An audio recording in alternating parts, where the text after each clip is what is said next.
pandemia do coronavírus foi uma das ocorrências que exigiu uma capacidade extraordinária de organização, uma capacidade extraordinária de estruturação e uma capacidade extraordinária de formalização das respostas que a pandemia colocou como um desafio para todas as instituições e para os países, para os estados, para os municípios e, no caso, sobretudo, para o estado de São Paulo. A pandemia, ao mesmo tempo que produziu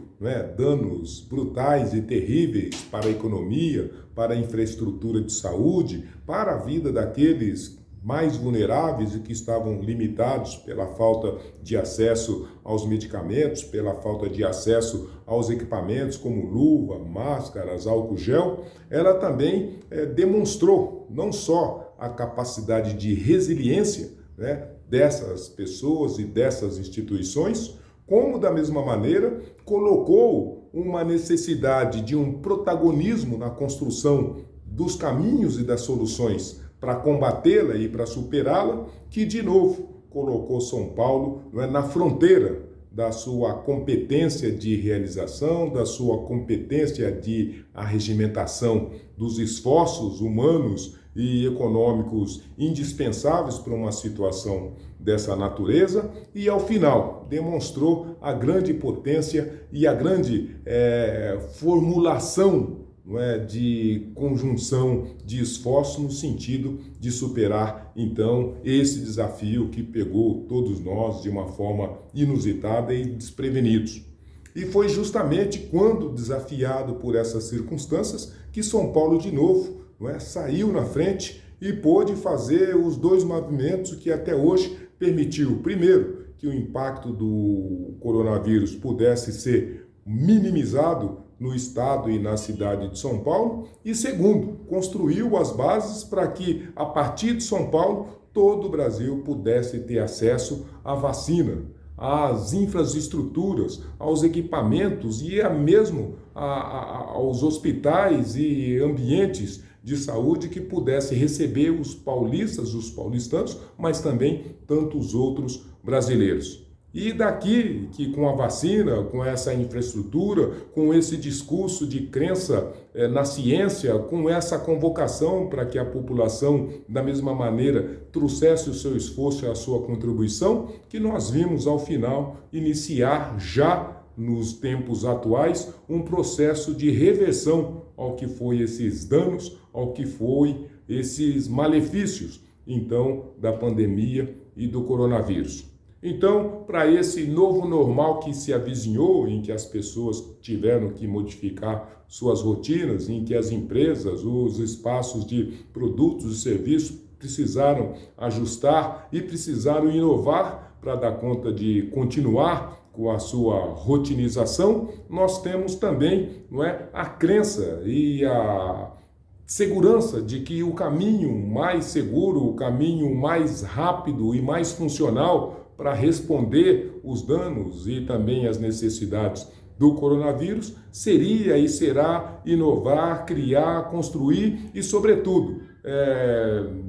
colocar os mecanismos que permitam, através do desenvolvimento, colocar os mecanismos que permita, a partir da construção de políticas, medidas e ações inteligentes e propositivas, iniciarmos o processo, então, para o novo normal. Não foi diferente em todos os setores e o setor da educação foi aquele que mais se ressentiu desse impacto, foi o setor que mais foi convidado a rapidamente fazer a remodelação, fazer a transformação, fazer a inovação para então se colocar pronto para atender esse tremendo desafio. E fez em todos os ambientes e aqui também na Universidade de Zumbi dos Palmares, o desafio que foi colocado para o paulista e para o paulistano, o desafio que foi colocado para a infraestrutura da saúde, sobretudo, foi o mesmo que pegou todos nós de surpresa e exigiu que nós, em muito pouco tempo,